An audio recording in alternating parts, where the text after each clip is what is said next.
For that, I'm joined by Hassan El-Tayyab. He's the Legislative Director for Middle East Policy at the Friends Committee on National Legislation. Great to have you here with us on TRT World. So a few moments ago, I was speaking to our correspondent, Mohammed Al-Qasim, out of occupied East Jerusalem, and he basically told us that Jordan and Egypt, they're very careful when it comes to responding to Donald Trump because they don't want to upset the American president. Do you think this is the case? Well, thank you so much for having me on tonight.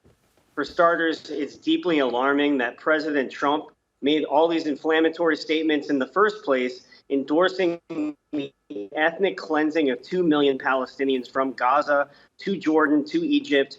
He's even indicated that he's planning to use U.S. military forces to, take over the Gaza Strip, which would be a clear violation of international law. It would be a clear violation of the War Powers Act of 1973. And what Donald Trump is doing is pouring gasoline on an already raging inferno across the Middle East, when what we need is to double down on diplomacy and reach phase 2 of the fragile ceasefire agreement.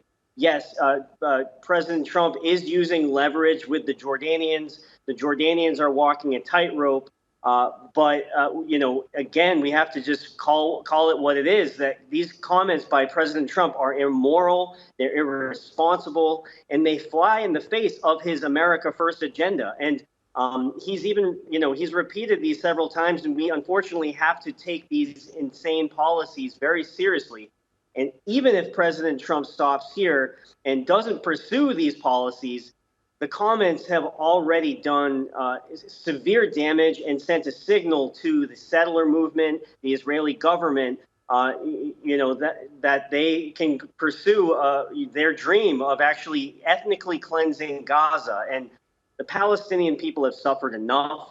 It's critical that the international community and civil society push back a new policy, and 100 civil society organizations in the United States issued a statement this week condemning Trump's vile comments, and that statement coincided with a joint statement from Arab countries such as Jordan and Egypt rejecting the plan of ethnic cleansing. Right. I mean, Donald Trump's controversial statements received condemnation from much of the Arab world, and I think anyone here would appreciate what Egypt and Jordan are doing. They're at least trying in the face of these ongoing threats by Donald Trump. But, this is what I wonder.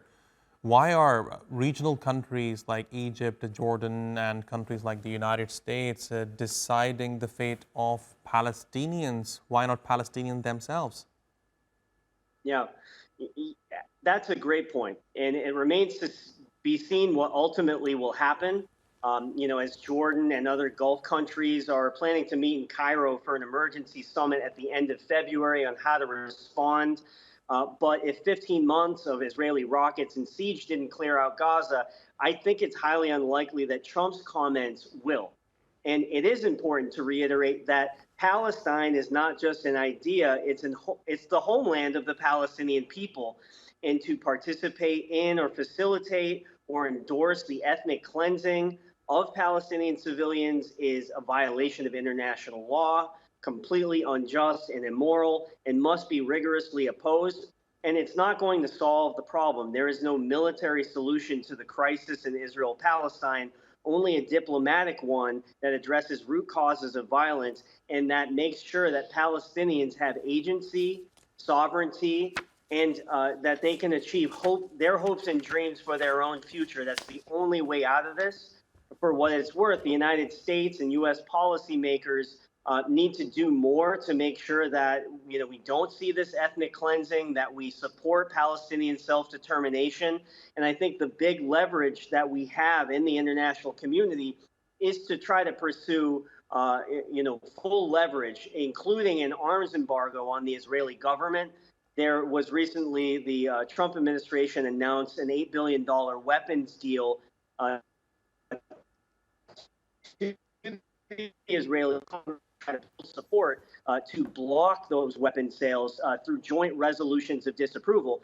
And that's going to send a message that diplomacy, not more weapons of war, is the way to address this issue, to get the ceasefire deal from phase one into phase two, hopefully phase three, and to pursue a true end to this conflict. Hassan El-Tayyab, thanks very much for talking to me here on TRT World. Really appreciate your taking out the time.